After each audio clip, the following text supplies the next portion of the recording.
bi ardatz hartu ditugu, aste honetan gaur eta biak lantzeko ekonomia eta euskara. Eta biak aldela saiatu lotzen, ez? Eta gaur ekonomiaren aldetik arituko gara gehiago hitz egiten, eta biak euskararen aldetik, ez? Baina pixka bat baita ere, azken aldian maiz entzuten den solas bati erantzuteko ez? Galdera joateko frantsesa jakin behar da, ez? Askori entzungo zenioten, edo ejan ere behar bada, frantsesa jakin behar da, edo turismoa egiteko, edo kontsumitzeko, edo are gehiago lan egiteko, ez? Eta pixkat posible haute dugu frantsesik jakin gabe, ahemanak ala ere egituratzea eta nola egin genetzake. Orduan pixkat zein den egoera, baina gaur batez ere nahiko nuke hitz egin dezagun hemengo gonbidatuekin, eta jakinik edozein momentutan zuek denek ere hitza har dezakezuela, komentario bat egiteko, lekukotasun bat emateko, galdera bat egiteko, iritzi bat emateko, hori. Azken finean galdera nagusia izanen da, zer egin dezakegu ekonomiaren bidez, herri hau josiagoa, batuagoa izateko. Honen inguruan mintzatzera etorri zaizkigu hemen nire ezkerrean Joana Urbistondo laboraria da, Saran ez? Sarako laboraria da, beraz laborantzaren ikuspegitik aipatuko digu.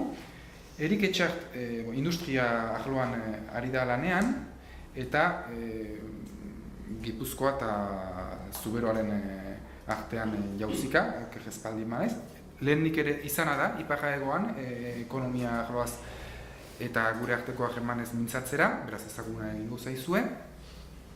Simon Lacroix, hau Aretxabaletako enpresa batean ari da lanean, amikuztaja da, Nafarroa berekoa.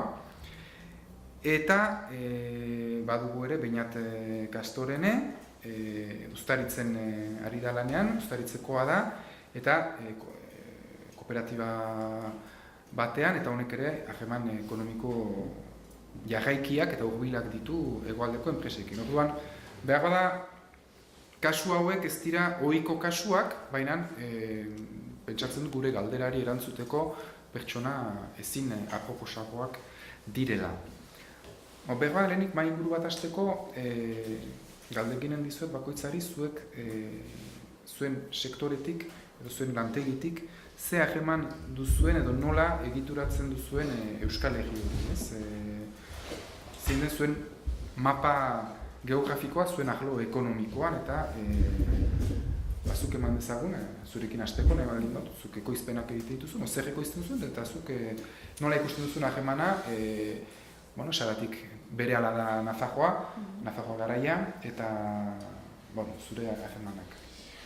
Guk gure txaldean Monika ama eta anaiarekin lan egiten dut, baitugu ardiesnadunak eta sagarrondoak. Orduan ekoizten dugu gazna, produktu freskoak, baita sagarnoa, sagarriusa eta hori. Eta saltze zuzena egiten dugu etxaldetik bertatik, merkatuetan eta denda batzuetan. Gure txaldetik Saran izanez eta mugako Nafarroako egiak ondoan izanez, harremana aski naturalki badugu. Erostera joanen gara edo Elizondora, edo beste berara, edo beste toki batzuetara. Sagarnoarekin lan egin behar bali badugu gehiago Astigarra aldera joko dugu, gehiago ejutua delako sagarnoaren produkzioa. Eta hori gure txaldetik, gure baserritik ikusita. Eta gero orokorkiago hainbat laborantza arloan izan artilearen mailan edo lan egiten dugunean, konturatzen gara azkenean izan Gipuzkoan edo Bizkaian edo Lapurdin edo Basen Nafarroan arazoak ditugula, eta pixkanaka hasten garenean lanean ahemanak baditugula ere bai hegoaldeko edo zein edo arazoak planteatzen dutenekin edo elkarte batekin edo Eta gero badira beste hainbat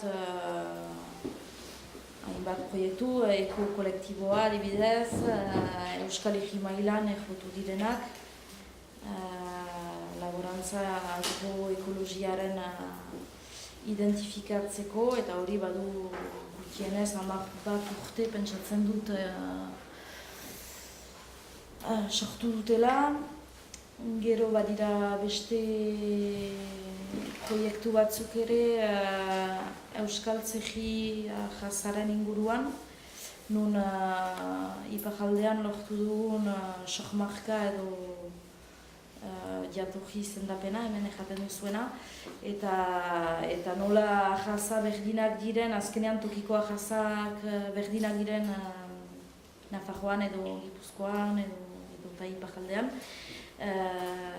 Hemen ere gogoeta horiek hasi dira, hemen ere jatorri izendapen hori lortzeko. Eta beraz, badira lan taldeak,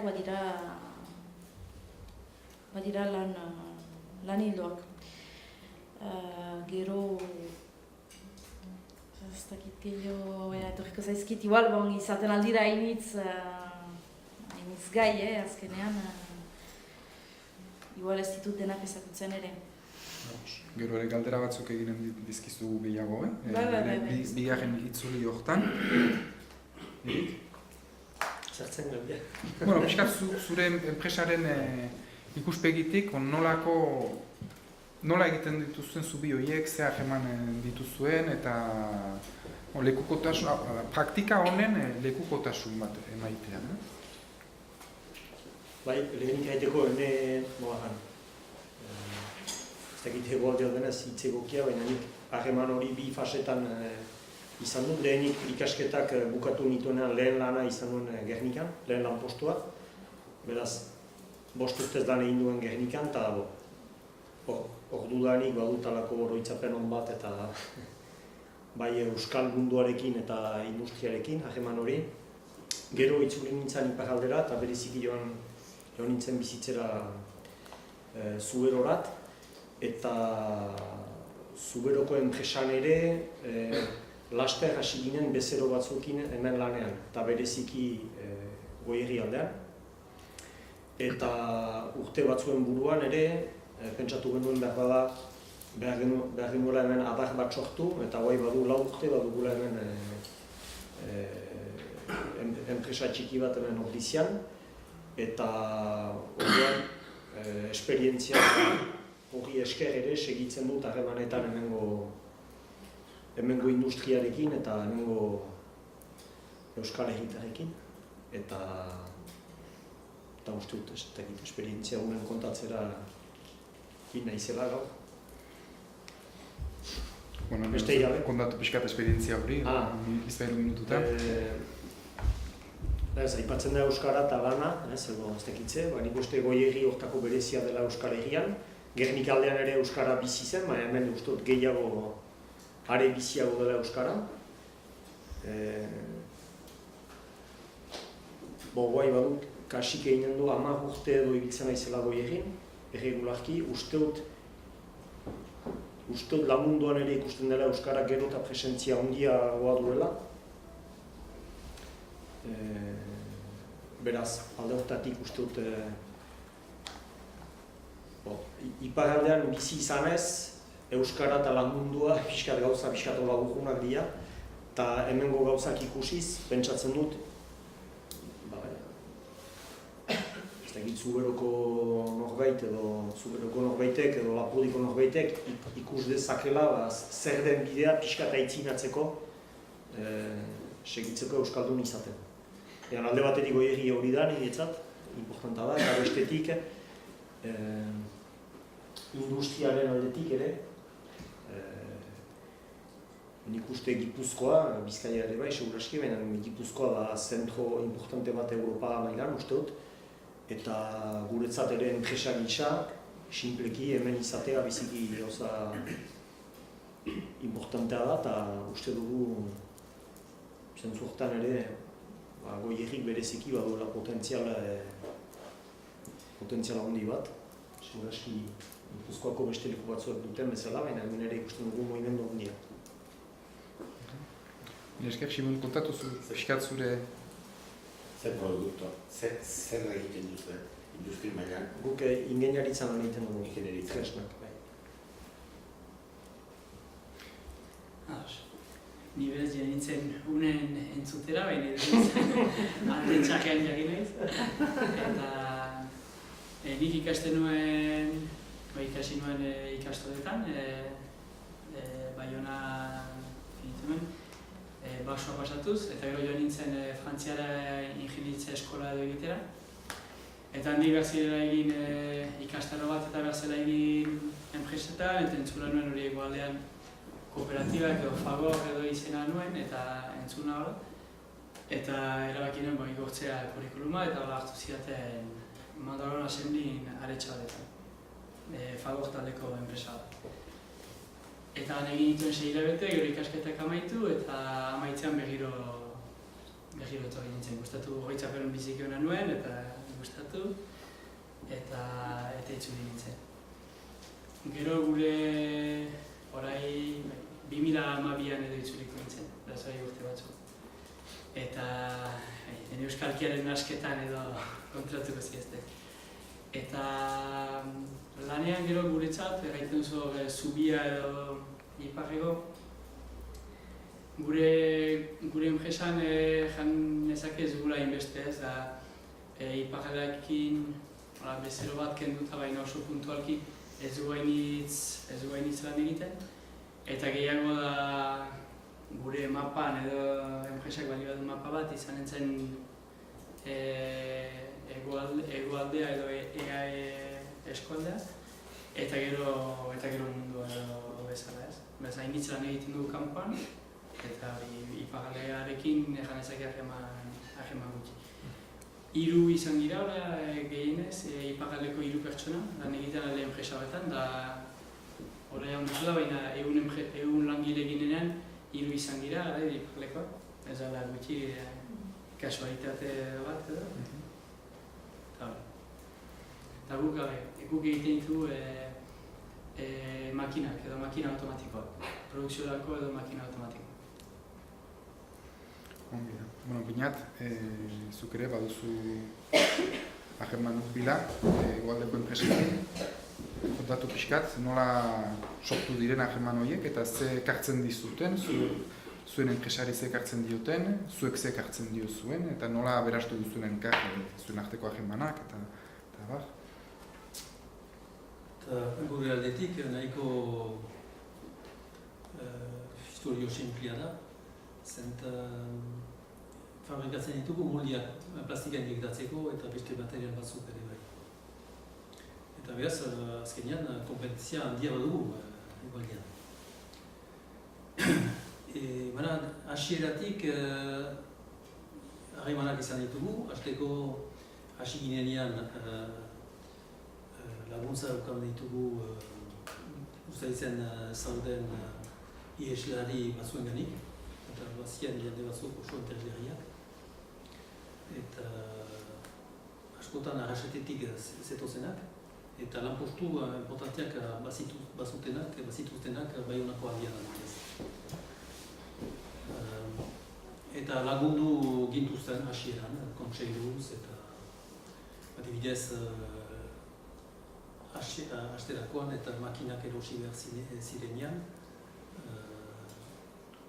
bazen han arrastea bat, argizabaleta, guai izan dutena, eta harek ereman ninuen eta masina xantzan hilean ikustirat. Eta delteko zen beti horretuko nahi zen erdu behar. Eta behaz, hasieratik kontaktu hau egin dituen, eta gero, kasik, ez dakit kazu ere dadia den ala ez, baina gure lehenbiziko 2 langileak, teknikariak, sumariarrak izan ziren. Ieslariak ere bai. Eta horien bitartez ezautu nuen Zumaiako industrial batzu. Eta hasi ginen naturalki lan egiten egualdeko enpresekin.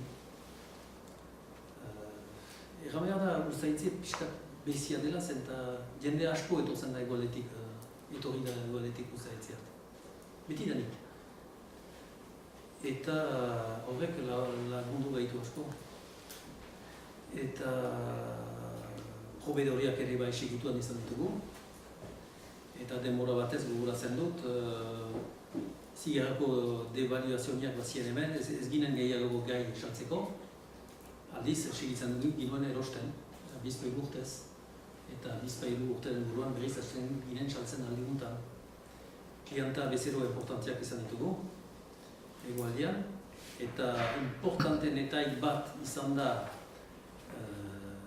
Eriken gatik edo esker, ez dakit horretak ez egiten ginuen.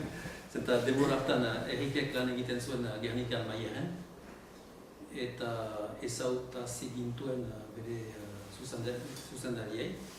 Eta gero izan da esperientzia bat biziki interesgarriak guretzat, 6 edo 7 edo 8 urtez, bilakatu zen gure lehenbiziko klienta.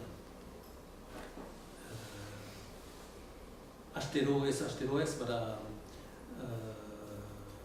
hilabetero segur. Bi astetik segur ere bai, doeten ginen Gernikara, beraz, gure proiektu bat erakusteat eta lanean hasi ginen. Eta ondoko pedidak. Eta biziki esperientzia ederra izan da, guretzat. Erriki esker. Eta gelitu zen, zenta globalizazioagatik, hasi ziren moldeak erosten Txinan eta guzi, baina beti danik Maieren ondotik izan ditugu ere bai beste klienta importanteak, Zikaoso, Berriatun, edo SNA, Zola Luzen, eta orainik ere bai segitzen dugu. Eta zergatik hori guzia, nik erran nezake badiela arrazoi asko. Uztaitzeko kasu bezia, erraiten dizuetan bezala beti izan da ibaldeko jende asko uztaitzen. Gero gure lehentziko langileak, errefusiatuak zienak.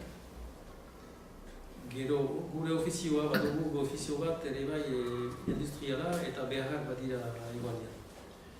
Kompetentzia badugu, baina klientak ere badira. Eta gogoa ere bai pixkat, gogoa ginuen. Eta plaza egiten zigun lan egitea igualdean, eskola sartzia. Hori asko maite ginuen, gure proiektuak erakusteat Maierat, eskola sartzia,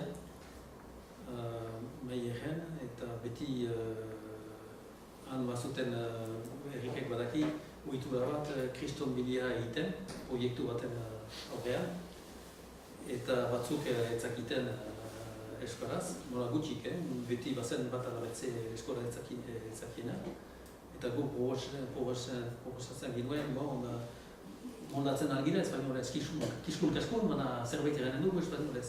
Eta haiek eraiten zikuten ez, segi euskaraz, etobaziko dugu itzultzaile bat. Eta hola zen.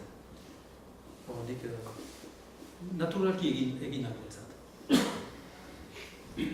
Bilesker lehenbiziko itzuri horretatik, galdera batzuk ditut, gero bakoitzari egiteko, zuek ere nahi duzuenan hartu hitza ez. Nik ateratzen ditut hemen lehenik bizpairu ondorio, bat azkenean ahemana jendek egiten dutela, jendei esker ere, sortu direla hor aheman batzuk, ez? Eta gogoa, Beñatek aipatu duen bezala. Moderatzaile lanak eginez, baina nik uste dut hauek industria eta lehen sektorea eta bigarren sektorea aipatu dituzte, nik hirugarren sektoretik bizi izan dut baita ere ez, aheman hori, nik lan egin nuen urte frangotan Euskal Enpresa Nazional batean, egunkarian, eta gero Berrian. Eta horrek ere, azkenen jendeekin egiten du ere gure mapa mental hori irekitzea, ez? Eta, Xirik lan egiten duen Egiberian lan egiten du, ezken honek ezagutzen gaur arte gainera. Naiz eta familiatik lotura bat dugun, horiek aparte utzita. Aretxabaletan lan egiten dut, Mondragon Unibertsitatean. Eta hor ere azkenean jendeen artean ikusten da gurutzatze hortan baita ere lankideen ikuspegia ere zabaltzen dela, ez? Eta orduan, azkenean harreman horiek jendek egiten dituztela, egiten ditugula eta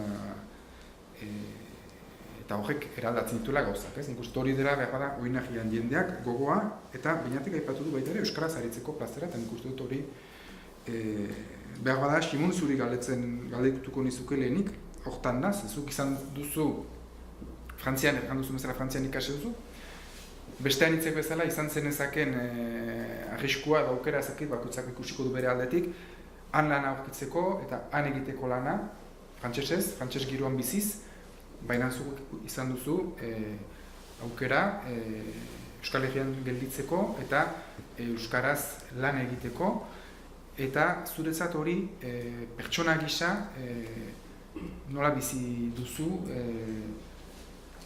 euskaraz lan egin ahal izateko aukera eta Euskal Herrian gelditzeko aukera, eta hain segur euskarari esker ere. Bai, egia atxeman banuen lana moduan hasen bidu, euskarari esker izan nintzen parte handi batean, eta ero pertsona bat bazen ere Endaiakoa, Filip Soletzi, igual batzuak ezagutzen duzue, eta aipatzen den izan. Eta bera ere iparraldekoa da, eta beraz horrek ere lagunduko zuen. Gero egia da, hasi nintzenean pentsatzen ez, ikastaro bat duzu egin, eta hori badituzu aukera edo desberdinak, izaiten alda iparraldean lana sekatzea, edo ikastaro bat entzat modan zen, adibidez Inglaterrara joaitea edo inglesa ikasteko, eta da. Eta ni hori banuen buruan, eko aldera joaiten nahi, zora ikuste dut parte berri bat, ezagutzen ez dutana. Eta Euskarari esker, teknikoki eta ere ikasiko dut, eta ez dut bakarrik Inglaterrara bali mazoaz, ezin duzu behiniz komunikatu lankideekin eta hola, eta beraz teknikoki igual ez zuain hitz ikasten, baina hizkuntza bai ikasten duzat. Eta igualarekin hori banana, Euskararekin pentsat moldatzen alko nahiz. Eta egia da, argibatu nintzenean, argitu nintzen ez dut. Monogan Assembly arrasate inguruan edo, da enpresa aski euskalduna. Ingurukoak konparatuz edo zinez euskalduna da eta lan hitz egiten du alde horretatik. Eta gara, plazak batzen euskaldz lan egitea eta ere ahemana ez, nik lan ahemana Frantzian ez dut lan egin, 2 hilabete maulen. Ez du Frantzian egin? Ez Frantzian ez dut lan egin, eta ez egia da giroa edo senditzen nuena aretxabaiteko lankideekin edo, ez egite euskarak egiten dugu biltasunagatik edo zer den, baina egia da berezia izan zela eta uste horregatik edo gero erabaki nola itzultzea.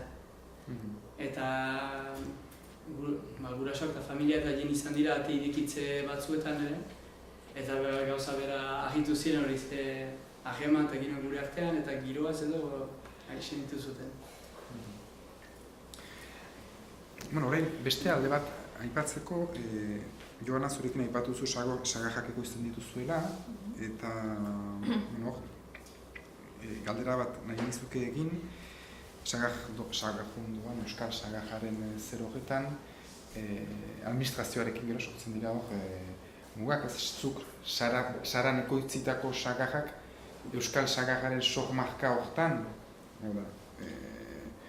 bereziki Irrani Astigarraga inguru horretan ekoizten duten sagajdo horretan, zure sagak ez dira izan Euskal Sagar nolako, ala bai hor? Ez dakit guk ez dugu hori begiratu, azkenean gure abasegi bat da, ez dugu sagarrik erosten. Sagarnoa egiten dugu bakarrik gure abasegian ekoiztutako sagarrekin, eta gaude idoki markapean, idoki da etxe ekoizle marka bat. Non badugun araudi bat betetzeko eta lehen gaia berdugu basegian sartu, hori guk eraldatu eta guk saldu. orokorki azkar jateko. Eta badira beste enpresa batzuk, sagaja edo sagarnoa erosiko dutenak eta salduko dutenak baita ere han. Guk ez dugu ahemana bai badugu Gipuzkoako sagarno elkartearekin eta adibidez Hendaian egiten denean sagarno eguna eta ahemana badugu, nahiz eta hemen industrializatuagoa den. Denetik izango da hemen ere, baina hala da. Momentu batean auto batzuk egin direlako eta beraz ez du sagar motak izango ditugu batzuk hemengoak berdinak eta hala. Eta nun saltzen dituzu eta nola saltzen dituzu, zein da zuen merkatu eremua? Guk saltzen dugu dena tokian bertan, iparraldean. Ez dugu kanpora igortzen. Kanpora igorri behar bagenu, hor sartzen da administrazioarekin eta arazoak edo paper historio alkohola denez, behar dira paper batzuk bete eta azkenean hori zailtasun bat da ere bai, eta pagatu behar da ere gehiago. Eta beste ekoizpen motak? Eta beste ekoizpen motak, gero orain Europan garenez, eta beraz pixkat merkatua liberalizatu denetik, badira araudiak berdinak dira denentzat. Egan nahi dut, esnea eraldatzeko adibidez, Europako normatiba bat bada eta txosten batzuk behar dira bete numero bat izateko eta horrekin alduzu saldu Europa guzian. Alduzu ere aukeratu, ez duzula muga pasako eta zure etxetik 80 kilometrotara bakarrik salduko duzula. Adibidez, guk esnekiarentzat hautatu ginuen Europako normatiba hori betetzea eta beraz aldugu saldu iparraldetik kanpo. Baina galdetzen dugu beti txosten batzuk gehiago betetzea, paper gehiago, jaten dugu bai, Europan gaude egesagoa da, baita ez, bai egesagoa da, gero maiz mugak gure buruan dira ere bai, edo oztopoak gure buruari ematen dizkiogu, berdira bete paper gehiago eta horrekin lortzen da, nahiko egez. Eta egiten duzu hori zuek? Bai, azkenean esnekientzat behin betetzen da, eta gero behin paper horiek beteak dituzunean eta administrazioak numero hori eman dizunean, hori betirako duzu eta gero edozein azoka edo feria dela alduzu etorri eta gero hori.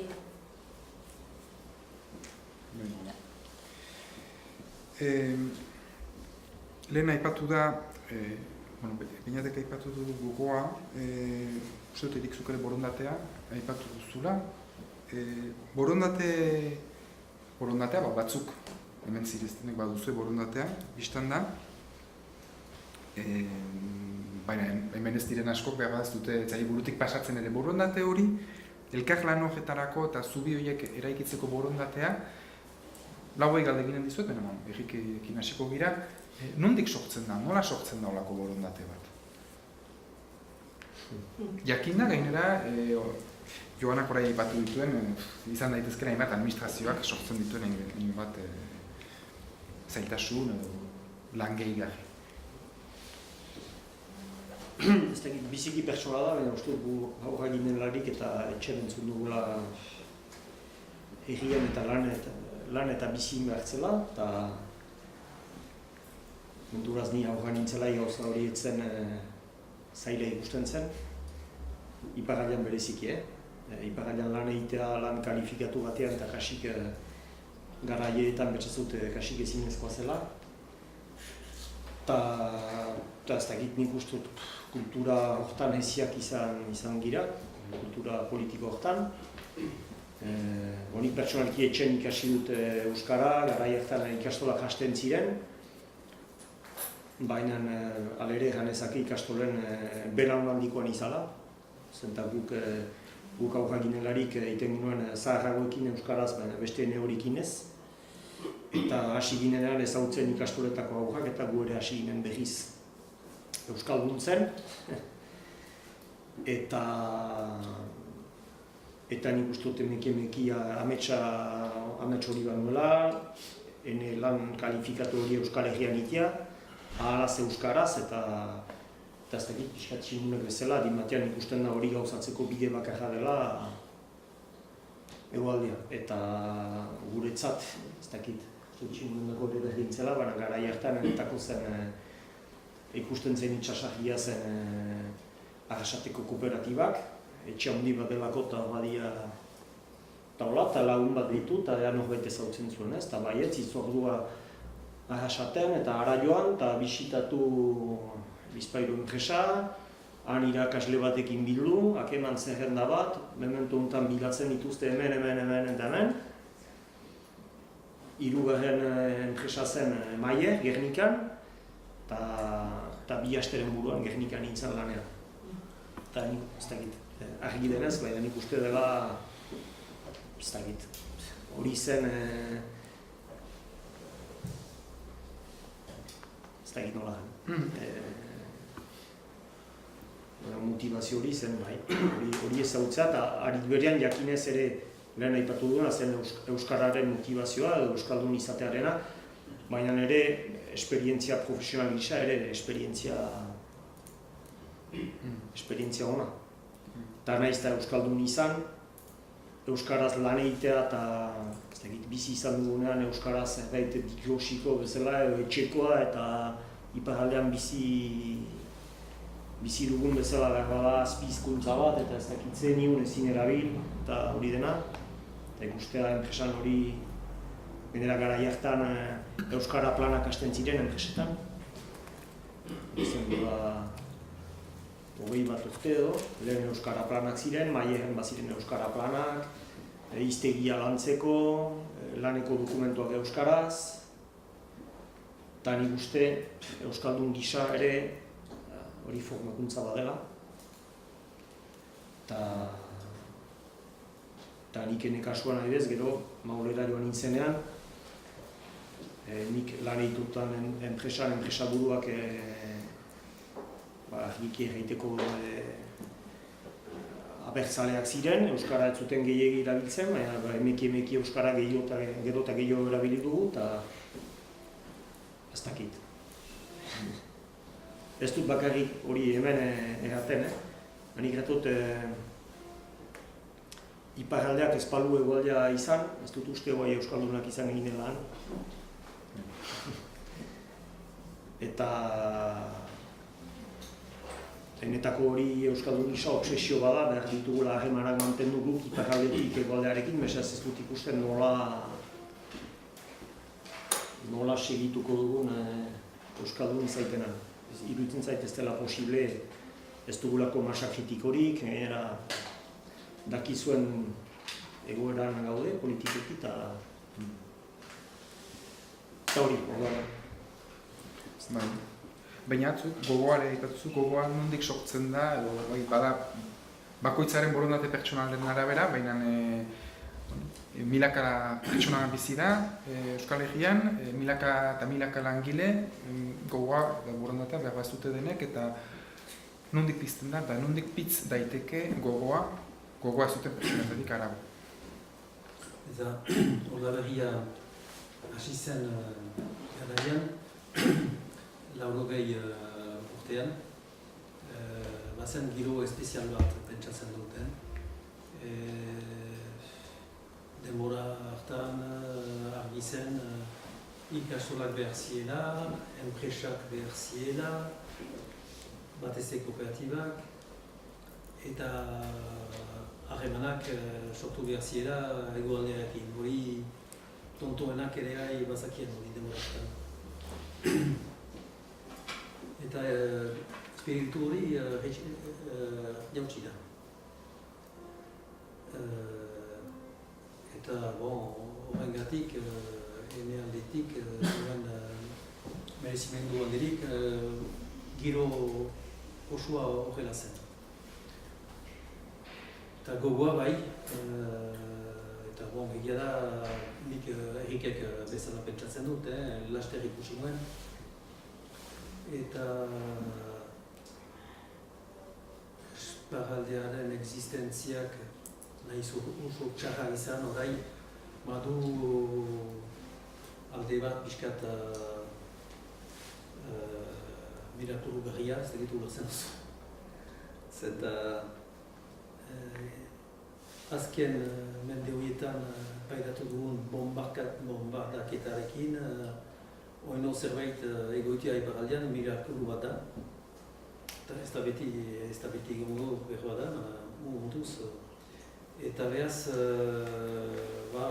nik aergek bezala argi nuen, eta enpresak sortu behar zirela, eta harremanak egin behar zirela egualdiarekin, zenta azkenean nun dugun aukera onena elgar usatzeko eta elgar kolaboratzeko ez bali badan gainean. Hori nabarmen da denentzat. Nabarmena izan beharko luke denentzat, egia da,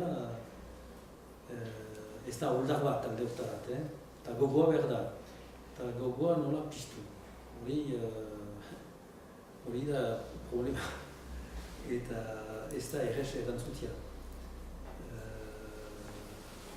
Gauza bat, aliz, konturatu naiz, gogoa denean, jende batzuen artean nahiz urrun izan, lotura fite egiten da. Oso fite egiten da lotura. Nik Erik ezautzen pixkat Andrearen bitartez eskolan, eta aipatu zidan Erik, eta pixkat segitzen nuen urrundik. Eta joan zen bai erreat, guri pentsatu zuen, nik badakien norzen telefonatu zidalaik, eta konexioak fite egiten dira gero. Mana, behar bada hasieran, behar da konexio minimo bat, dena heida dadin eta behar da gogoa. Problema da gogoa nola piztu. Ez dakit, Simun edo Joana bat zuen ideiarik gogoa nola piztu. Simun zuk behar ikusten duzu beste aldetik, nola piztu gogoa baita ere ez bakarrik iparraldeko jendeari hegoaldekoekin lan egiteko edo hegoaldean lan egiteko, baizik eta hegoaldeko jendeari iparraldekoekin lan egiteko. Ze Erikek aipatu du, beinatek ere bai, iparraldearentzat ezinbestekoa izan dela hegoaldea, euskarak bizirik irauteko, baina hegoaldeak ez du beharrezkoa ikusten iparraldea, euskaldun gisa bizirik irauteko, eta alde horretatik gogo horretan zure lekutik nola ikusten duzu, nola piztu diteke? Ez dira galdera erretxake, eta nik gogoa indako da gaiteko, erganezake pixkat Erikek hasi den bezala, etxeko kultura hori edo etxeko giro hortatik edo dela, azkenean txipitik zehar eman duzun hegoaldearekin, nik erganezake bakantzetatik hasita, joiten ziren gehiago kabotonera edo lekeitiora edo hori txipitik ez, muga hori baden edo ezten azkenean. Eta nik erganezake usu kasi beti hegoaldera joiten giren, beraz, zona bat ez zuzula urjun bezala ikusten ez. Eta erganezake hortik etxeko giro hortatik zinez hegoaldera joitean normala bezala baitzen, eta hortako gero eni piztu zitzaidala ez. Eta gero nola zego duten hegoaldeko jendek iparraldera joitera, dagoazuek zinukete erantzun. Ez dakit gogo handirik baden, bai uste dut lankidek edo, erraitu dut ezagutzen dutan jendeantzate, lankideen gatik edo. Bai bada iparraldaren miresmen hori edo, xarma hori edo, han indio batzu oraindik ari dire euskaraz, eta kulturalkirian maskara den ikustea, pastorala eta hori, baina gero ezakit emaiten diote nola beste importantziarik edo Ego ezakit. Zer, nire jaiten dut hola, pentsatzen dena, Galdea nahu. Bai, folklore baten ikustera eta hola, baina bizitzera joan goziren ez dakit. Hori jadu, eta konturatu nahiz askotan, hemengo jendeak kurioz da, iparraldeak badu halako charma exotiko bat, baina han bizitzeko beste gauza bat da.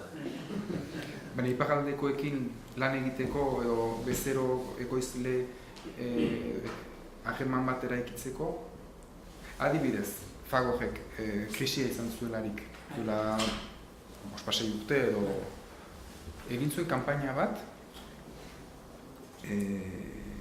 Espainiara begira, nola zen, egiko produktu bat edo egiko ekoizpena defendatzearen argudioarekin, ez? Espainiako produktu bat bezala, ez? Mondragon taldean lanean ari giren nintzentzat izan zen, pixkat eskandalu bat. Zergatik, Espainiako ikuspegia defendatu eta hor bada ez, ez da bakrek iparraldera bizitzera joatea, hori da beste zer batean sartzen gara ez, baina bai, hageman privilegiatuak edukitzea merkatu hagemanak, elkarlan hagemanak, zuek badituzue eman ezagun bezeroak edo hornitzaileak egoaldean, horiek nola eraiki, ez? Bi norabidetan normal izateko. Galdera iruntza da, ezakit joan aspaldiz dizut izan eman, zuk ze gogo eta egiten duzu, gogoa nola sogeteke laborantza arloan edo bertze arloetan, edo zuk ze iritzi duzu? Entzuten ditudanean gehiago industria hitz egiten, pentsatzen laborantzan edo lehen sektorean ahont desberdina dela eta guri nik ELB sindikatuko parte naiz eta Lurzaindiako parte ere bai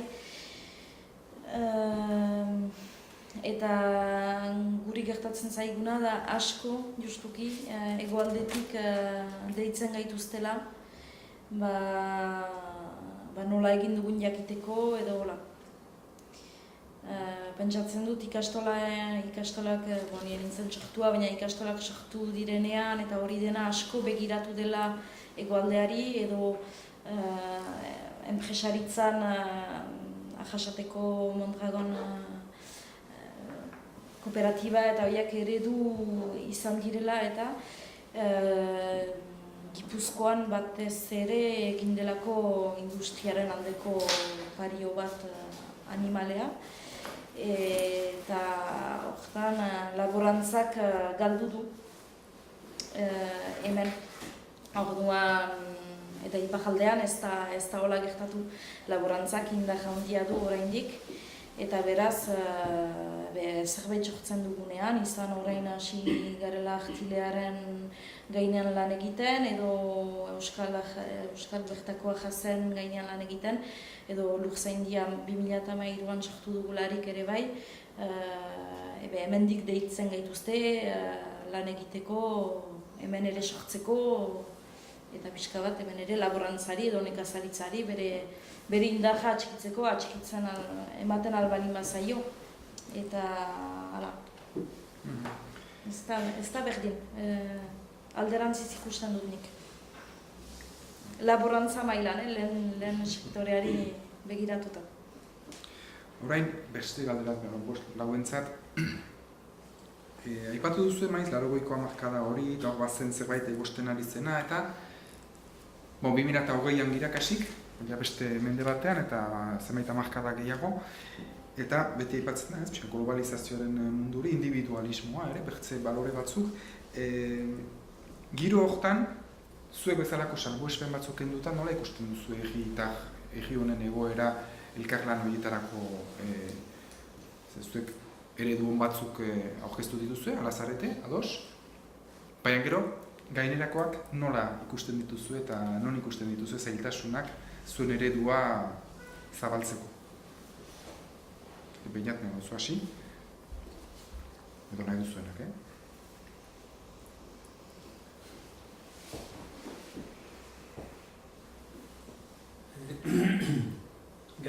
dira.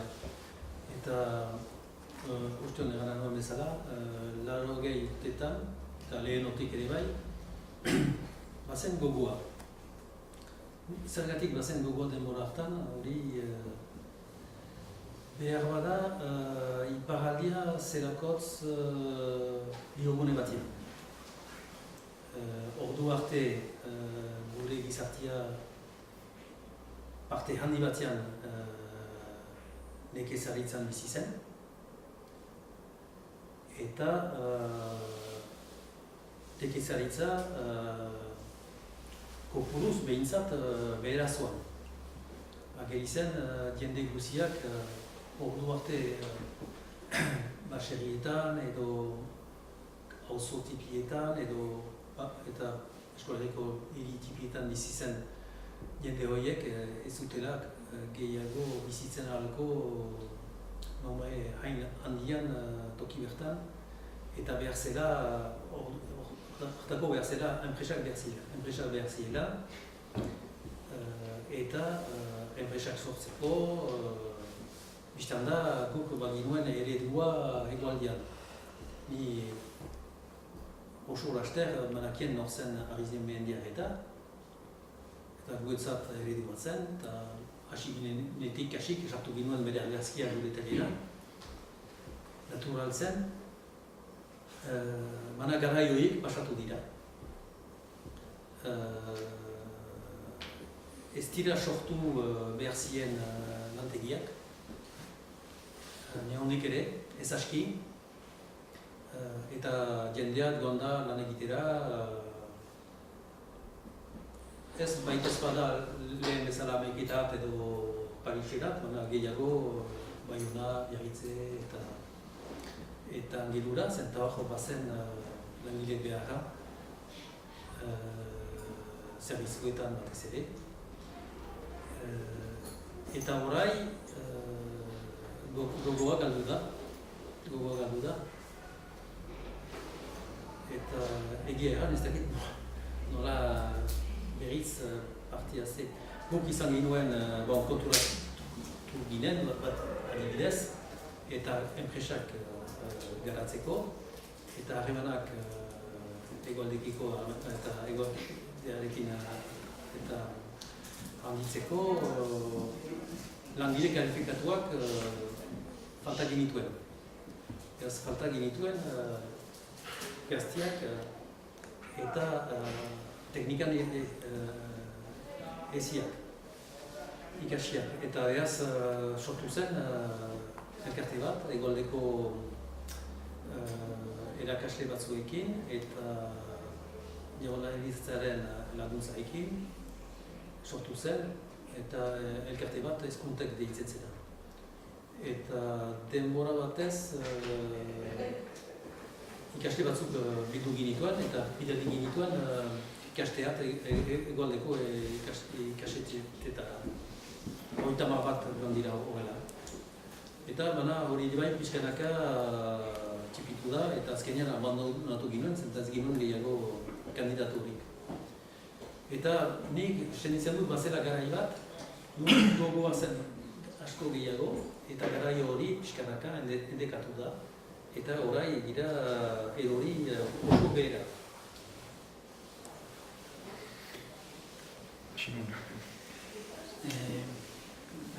Hezkuntek aipatu baituzu. 17 urte nintilek edo nolaik hautatu orientazioa edo egin. Michel Etxeberri zen. Michel Etxeberri Saskako lehendakari izana. Eta berak aipatu zuidean hori hezkuntek eta berekin joan ginen bisitatzera emango eskola batzu eta gero azkenean tarbera joan nintzen, 3 urte berantau, stage bat egin hemen, behaz egin daulako gauzak hartzen zaituztea, egualdean badira gauza interesgarri batzu, ere baiten zaituzte bisitan eta horako elkartek. Gero fruitua egoa emaiten dute, edo bitzat pentsazten dute.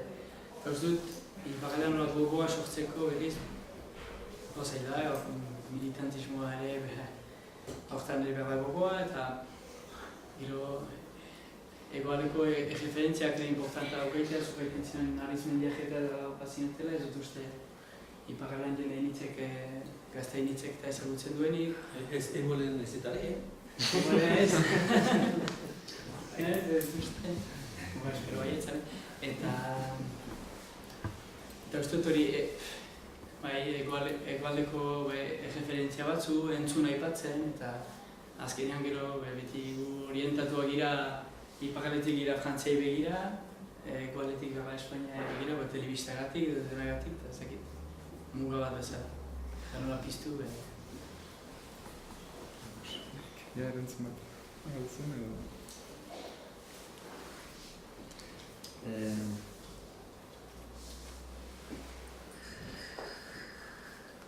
Iduridu honek biziki ez dakit, iluna eta hola ez, pesimista.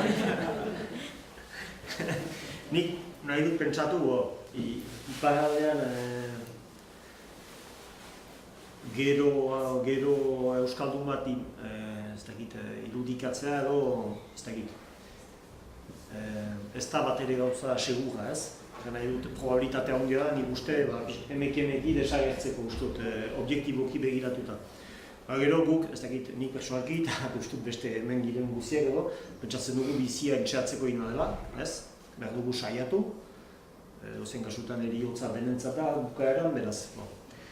Eta beraz, nik ustut zerbait entxaiatzekotan, egiazko desafioa ni ustez da irakaskuntza.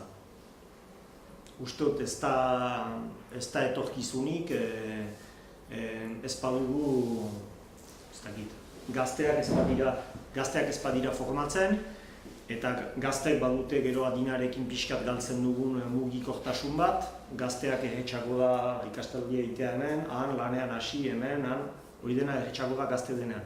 Eta hizkuntzak ikastea ere erretxago da gazte denean, eta nik uste dut behar ginukela pario handiagoa egin gazten inguruan. Orduan behinetek aipatu du hezkuntek, intzen entsegu bat, pixkat gelditu zen.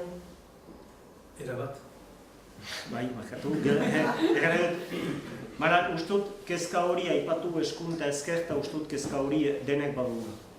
Nik uste dut zerbaitetan behar baginu saiatu, hortan nintzatekeela, askotan aipatu izan dugu. Nik uste dut bagenu, ez dakit nola deitu behar den hori, baina agentzia bat gazten mugikortasuna bermatzeko Euskal Herrian edo ikastetxe komunak.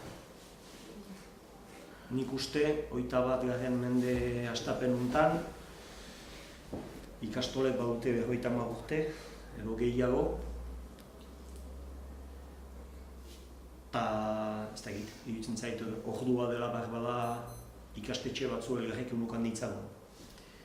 Oraingoz ez hori ez dakit. Ezan ebetat, zer lirateko ikastetxe komun horiek? Ez dakit, bada ausarta da egitea, baina nik ideia hori badut, nik uste dut kamera piztua da, guztien pasako. Begin du. Ni adibidez sehaskako bulegoa naiz, eta nahi nuke pentsatu gai izanen garela ondoko ez dakit, 10 urtetan, iteko lanbide heziketako ikastetxe bat Euskal Herriko ikastolekin. Nahi nuke sinetxi gai izanen garela. Ez pagara gai hori iteko, ez dut ikusten beste biderik. Hori da, ez dakit, argi denez hori zuentzat edo ze pentsatzen duzuen. Ez zait irudi antzaila gaurko egunean. Eta gero badakit, badiela mugimendu batzuk, Euskal Herriko Unibertsitatea pixkatari da lantzen, nola zabaldu ateak iparraldeko gazteri euskaldunari. Hori ere bada, administratiboki ez da beti erresa izan, ikasle bat, ustot guretzat erresago izan da behin titulua ateratuta ona etortzea lanera, ikastera baino. Hori paradoxala da, baina nik uste dut errealitate badela. Eta gehiago erran ezake, ez dakit guk dugu ingeniari titulua, erresagoa da mugitzea ingeniari titulu batekin, ez dakit, irakasle titulu batekin baino. Eneko kere intzuen artikulu bat gauza horietaz uste dut, egoaldean formatua den irakasle bat, ezin da hasi biharamunean besterik gabe Bai, Joana Zuritza utzi aintzin lehen behinat bidean aipatu duzu, zuek ere izan zen dutela lankide bat edo beste hartu zinutela, euskara bat, frantsesa bat etzak egiten jendeak ere izan dituzuela, hola behian. Eta etzakin bate bizkaitarra zen. Eskola zer bai zailtasuna egin duen platzeko. Eta bi urtetan ikasi zuen frantsesa. Eta eman ginizkion eta ikastaldiak Merkatal Ganbaran, frantsesa ikasteko laste. Eta urte baten buruan bidaltzen ginuen Frantziaren bestaldea eta molde batekin proba egitera. Ez da frantsesa ikastea ez da egiazko problema. Denek badakizu espainolez. Beraz, eta frantsesa antzeko da, erabat. Eta zen bali baduzu espainol on bat, akzentu frantses on batekin, denek ulertuko zaituzte. Normalean alde gartzi Joana, zure iritzia? Nik pentsatzen dut euskaraz ahemanak izatea nahiko egesa dela. Jendeen artean sortzen direlarik ahemanak edo taldeak. Neri gertatu zait hegoaldera etorrita izan Bergarara edo Donostian egin ditugun bilkura batzuetan, behin instituzio publikoak sartzen direlarik bilkuretan, izan diru laguntza, Europako diru laguntza edo mugaz gaindiko proiektuetan diru laguntzak behar direnean lortu edo, eta instituzio publikoak behin sartzen direla bilkuretan, euskara ez da hitz egiten pertsona bat edo birengatik eta maiz hemengoengatik eta Gipuzkoan. Eta orduan guk gure espainolarekin, nik espainola egiten dut ere eta naiz da ez dutan egunero erabiltzen nire lanbidean orain hitz teknikoak eta galtzen dira eta orduan ez da inejes komunikatzea, ez da inejes dena ongi segitzea edo gauza sutilak ongi hartzea. Eta aldak guk egiten dugu indar hori bilkuretan espainolez egiteko. Eta pentsatzen dut instituzioak badutela almena batek ez panimadaki euskaraz, emateko itzultzaile bat edo behintzat hori segurtatzeko. Ez da beti egina, hori realitate bat da oraindik, 2019an, eta pena da. Eta horregatik Euskal Herrian bizitzeko behar dira 3 hizkuntza jakin. Eta era berean, gure iparraldean ere egiten ditugun bilkura batzuetan, batek ez palimadaki euskaraz, bilkura bat oraindik eginen da frantsesez batengatik. Eta hori ere kontua da izan, eta hori enpresa pribatu batean edo elkarte batean edo hola, kontua da euskaraz egin behar balin badugu dena, suposatzen du lan gehiago dela, zeren zerbait sortzen dugularik eozein administraziotara zerbait grabatzeko edo egiteko frantsesez egin behar da, egin behar da lehenik euskaraz, gero itzuli frantsesera lan gehiago da, gastu gehiago da, eta hori muga handi bat da, pentsatzen da. Izaten alda pertsona bat izigarri euskalduna, izigarri abertzalea, nahi den guztia, baina behin enpresa bat baldin badu,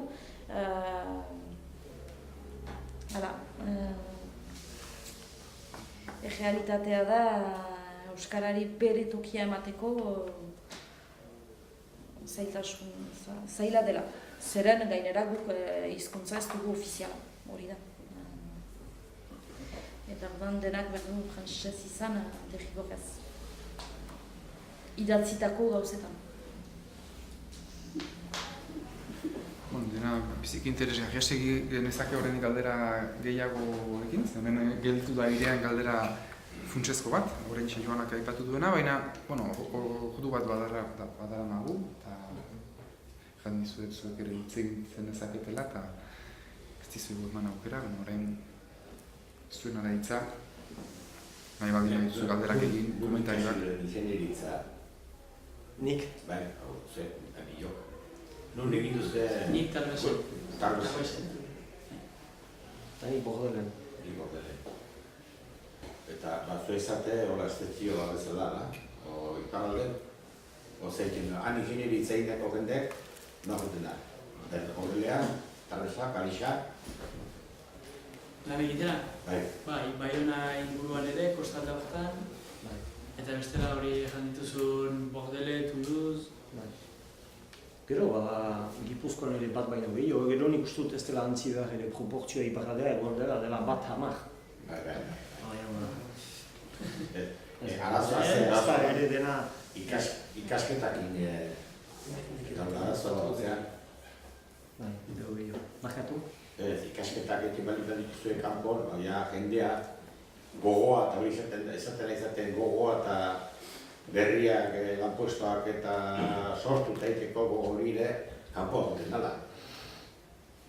Bai, batzutan kanpoan ere behitzen dago hori.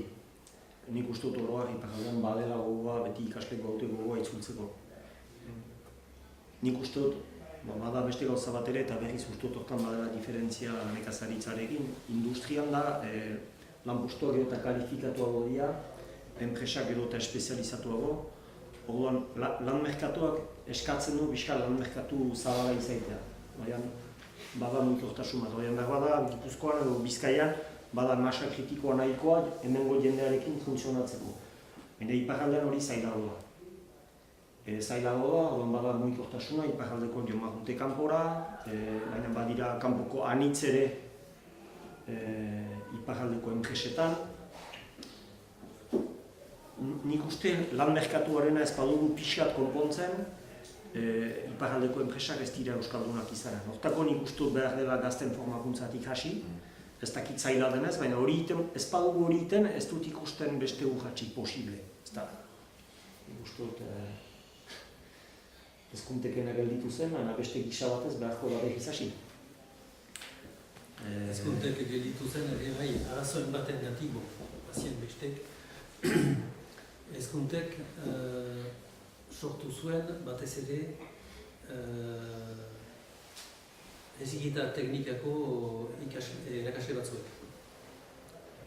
Eta ginuen dirua etortzen zen ikasle teknikatik, egoaldeko teknikatik. Aldiz, adibidez Etxeparen, gehienek ez zuten heziketa teknika egin nahi zen, eta ordu arte egin zuten ikasketa orokorrak egin nahi zuten ingineritza. Zuk nahi zela. Nahi izan bazinu, joaiten alko zinen, arrasateko etxeritza eskolara. Baina azkenean heziketa teknikak eta ministro ordeak, sail ordeak egiten zuen, baina guk dirua emaiten dizuegu eta erabiltzen duzu gazteak ihortzeko unibertsitatera. Eta bada kompetentzia bat, unibertsitatea eta heziketa tekniko artean. Guk jasotzen ginuen dirua heziketa teknikatik, ikaslanetik eta eteletik, eta ordaintzen ginituen ikasketak unibertsitatea egiten zutenak, ez zuten nahi. Hor zen, falta da heziketa teknika iparaldean. Nik badut duda bat, kapaz girenik egiteko heziketa teknika bat guretzat bakarrik. Nik uste Zenta gure beharrak azkenean ez dira animaliak, baina oso desberdinak, oso diversoak. Moldagintzan, ingenieritzan, kimikan, eta ezin da egin klaseak ezin dira egiten ahal, eta arlo guztientzat. Masa kritikoa ez dugu. Ordean nik uste dut ezikita teknikoa, betidanik, hori pentsatu izan dut, egin behar dela, egoaldia egin batera. Beste naz ez da posible. Zenta, gorazen ezkuntek hasi ginen eta armenetan ginen lehartik erreko, ez Lartibaieko eskolaekin, eta orduko zuzendariak errantzidan, hasiko gira egiten ezkuntek, eta 5 urtean buruan sortuko dugu ikastetxe tekniko bat iparaldean. Ez da errez iparaldean ikastetxe tekniko bat egitea. Hobe dugu, ondo aprobestantzia egoaldeko ezikita teknikoa. Nik uste dut, zintzoagoa izatekela. Nahiz egin behar bada adar batzuk iparaldean. Baita, aldi berean, egoaldean balitz iparaldeko ikasleak joan ez egoaldeko hezkuntza heziketa teknikora, lanbide heziketara, gurutzatzeak ere sortzen dira, bai iparaldeko ikasleek egoaldeko kultura hori jasotzen dute, eta egoaldekoek ere iparaldekotik jasotzen dute. Zerbait gehiago, galdetu, komentatu.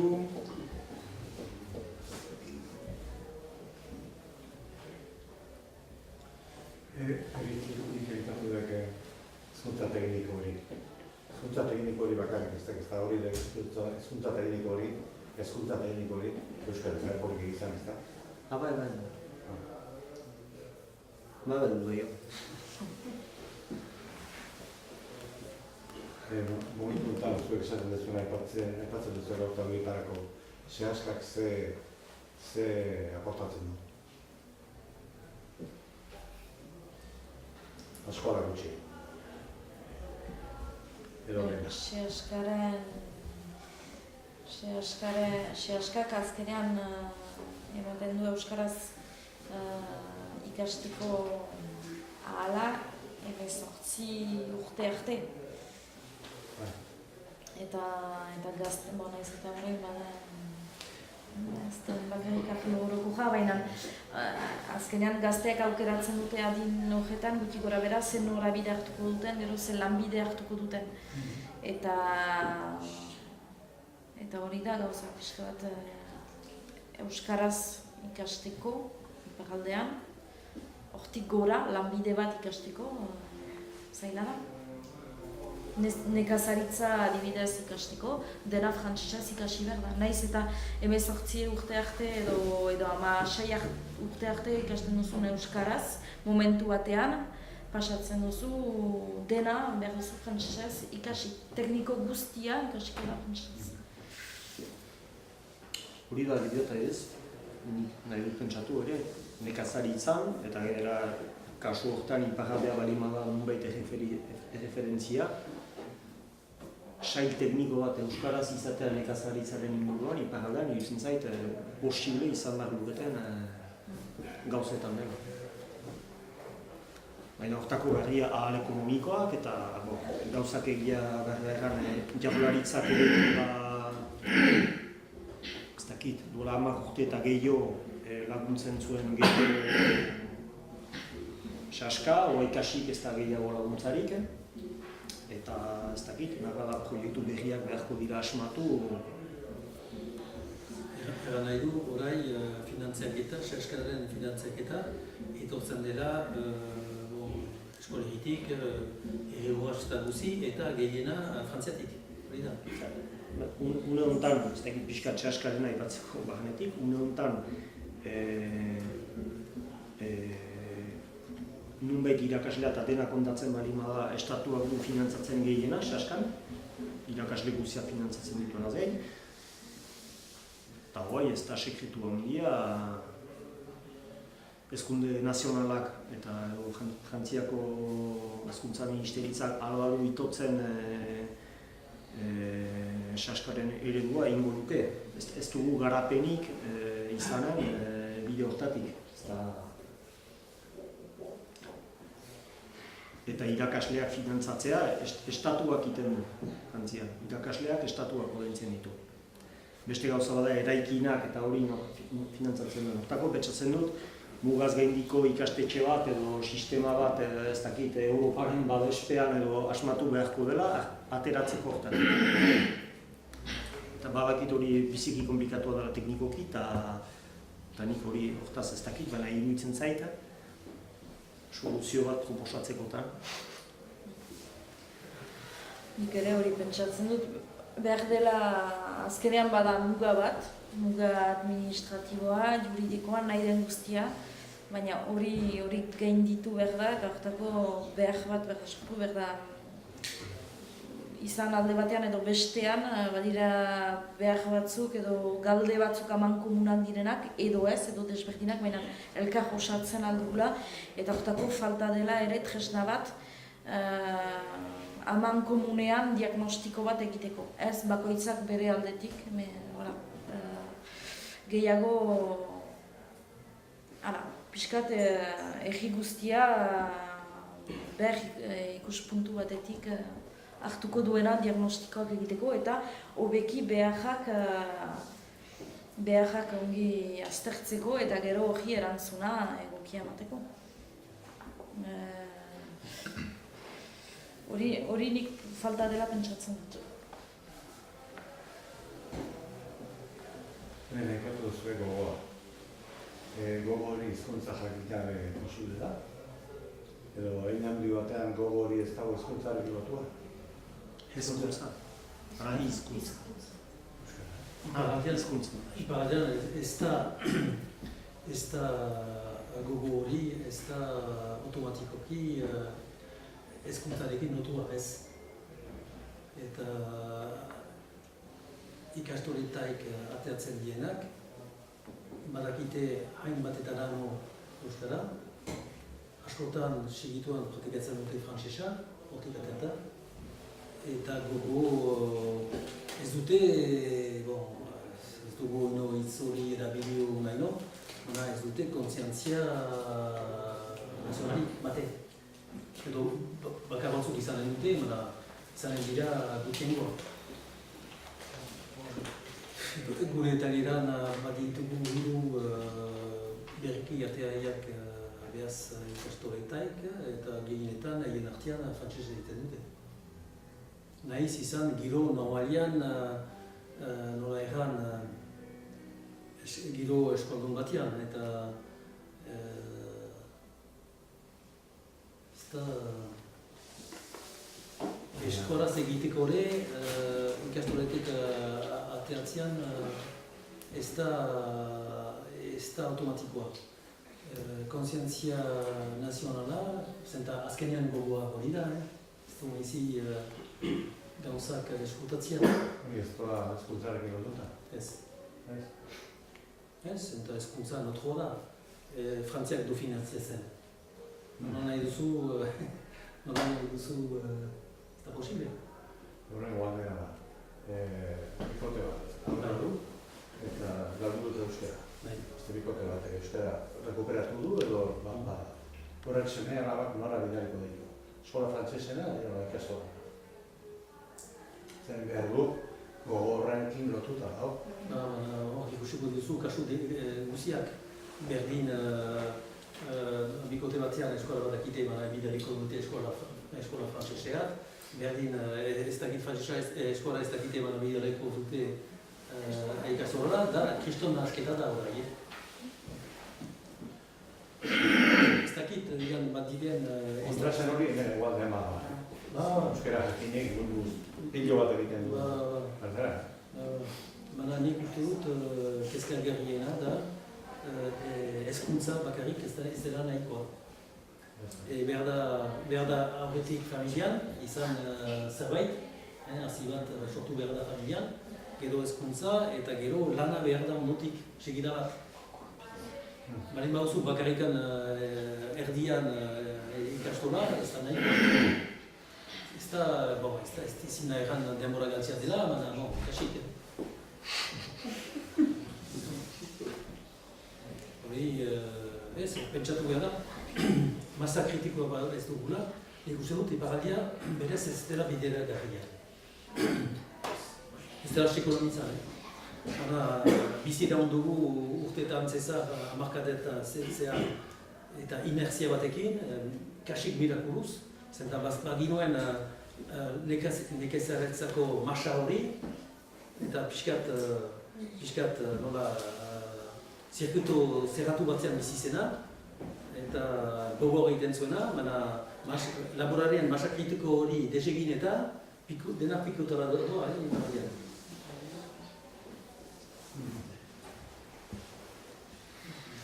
Azken galderaren bat edo, gure ordu ere baloa Lehen aipatu nekazaritzan sagarretaz hitz egin dezunean, hegoaldean industrializatu egin da sagarro gintza edo, ezta? Iparraldean ez da industrializatzen sagarroa? Edo bestela, aukera iparraldeko asko tortzen da sagarroa egin da. Eta sagarroa jartzen? Kontua da, baserri guztietan bazirela sagarrondoak eta mahastiak, azkenean. Eta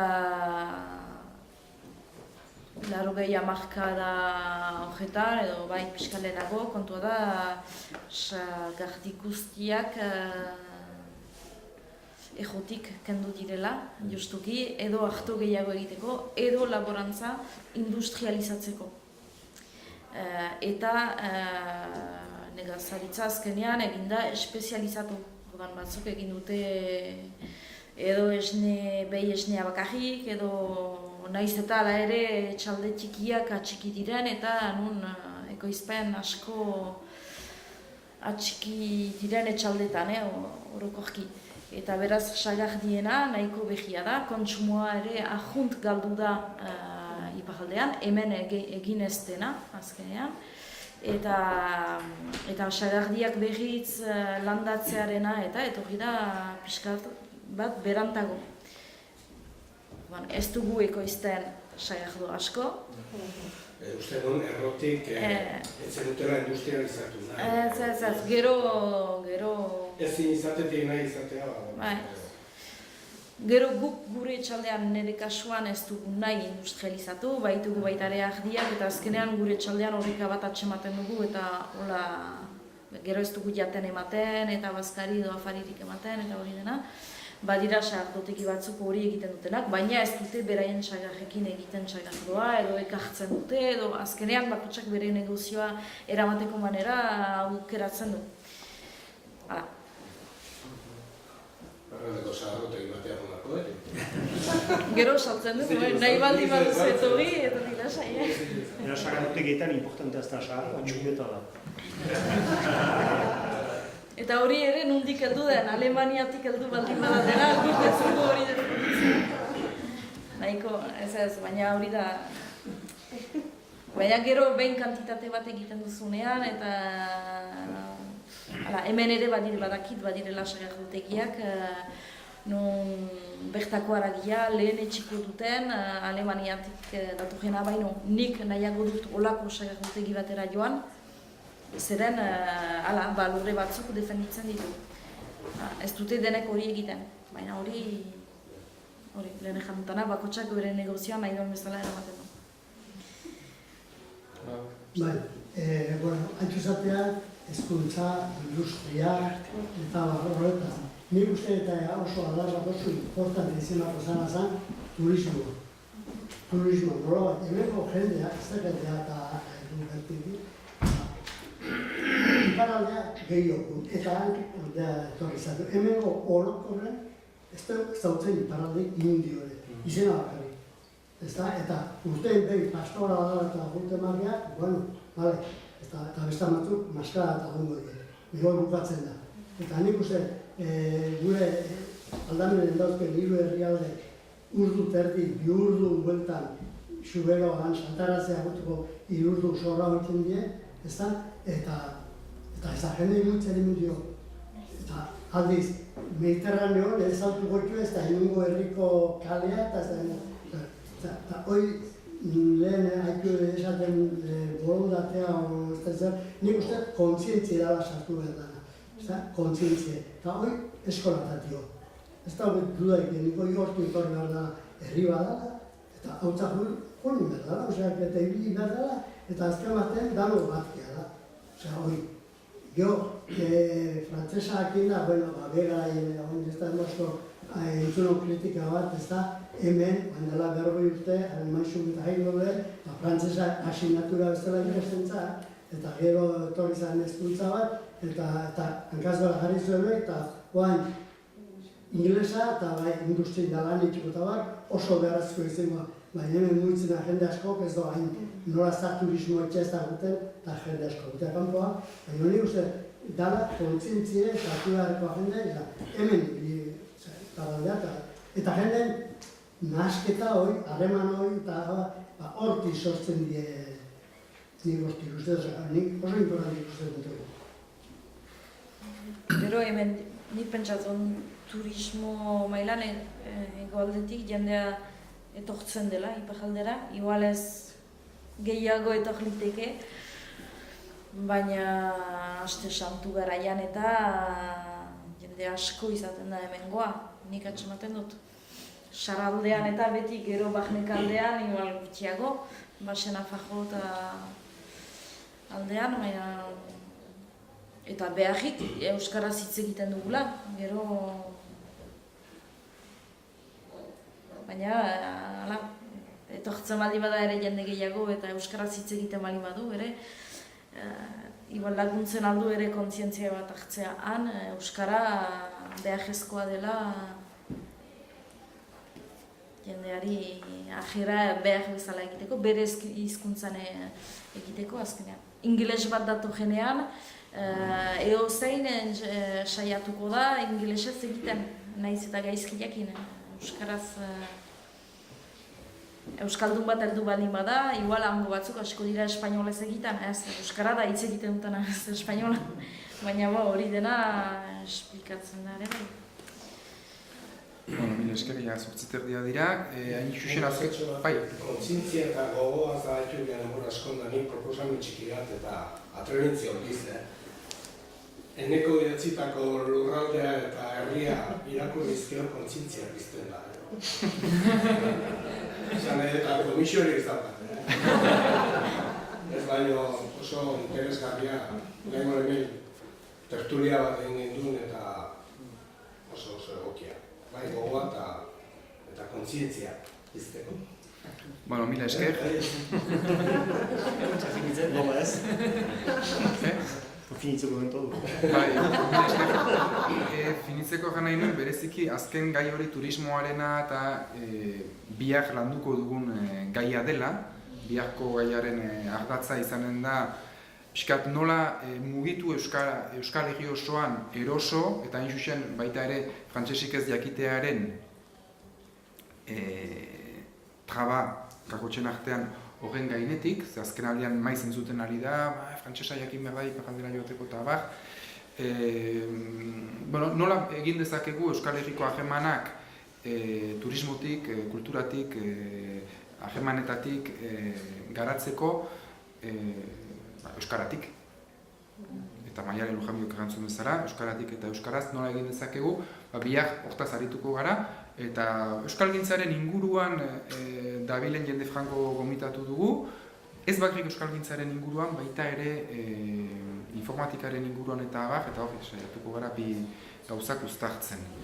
Eta biharkoa izanen da, gaurkoaren jajaipena, eta denak ongietu horiak bihar ere.